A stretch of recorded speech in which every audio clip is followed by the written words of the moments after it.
कोई प्रोडक्ट आपका अच्छा चलने लगा है, रेटिंग रिव्यूज़ अच्छे हैं, तो उसका प्राइस रिकमेंडेशन आपको आता है, तो क्या वो करना चाहिए या नहीं? तो चलिए मैं आपको दिखाता हूँ। फ्लिपकार्ट के पैनल पे आते हैं हम लोग और एक लिस्टिंग चेक करते हैं फ्लिपकार्ट की तरफ से जिसमें रिकमेंडेशन आया है।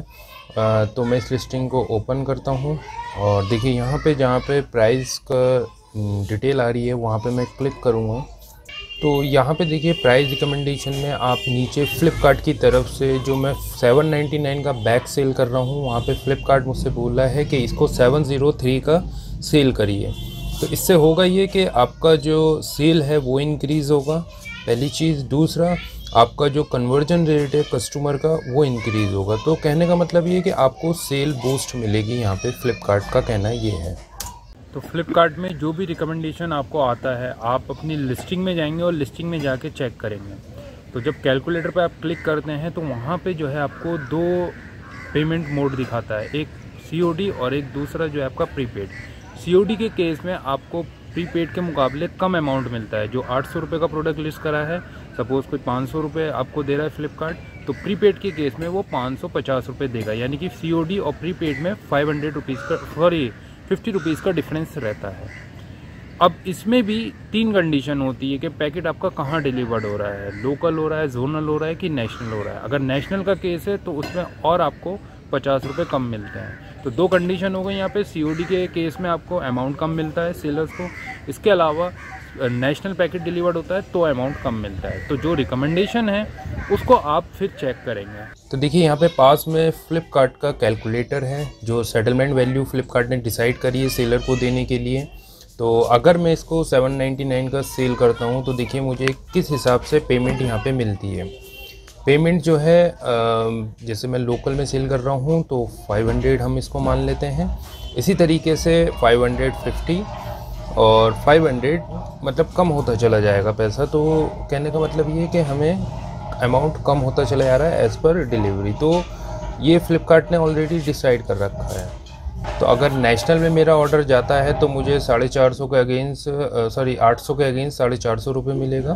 जोनल में 500 और अगर रीजनल में कोई ऑर्डर आएगा तो 450।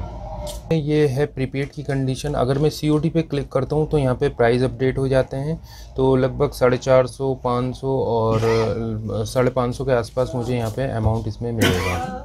यहाँ पे मैं एक्सट्रीम कंडीशन जो है मान के चलता हूँ, मेरा COD ऑर्डर आएगा और जो मुझे अमाउंट सेटलमेंट वैल्यू होगी वो 450 रुपये होगी। तो जो मैं प्राइस पे सेल कर रहा हूँ 799, उसके अगेंस्ट मुझे 450 रुपये फ्लिपकार्ट अमाउंट सेटलमेंट वैल्यू दे रहा है। तो ये मेरी एक्सट्रीम कंडीशन हो गई। तो अब ये जो है कंडीशन है फ्लिपकार्ट की। अगर यही प्रोडक्ट शॉप्सी पे सेल होता है तो यही मैं एक्सट्रीम कंडीशन मानता हूँ। COD के केस में मुझे जो है ये 450 से 477 हो गया। लगभग मैं मान लेता हूँ कि 20-25 रुपये के आसपास बढ़ गया है। तो हम इसको मानते हैं कि ये हमारे लगभग जो अमाउंट आने वाला है 799 पे 450 अगर फ्लिपकार्ट पे, और अगर शॉप्सी पे बिका तो 480 के आसपास हम ये मान ले रहे हैं।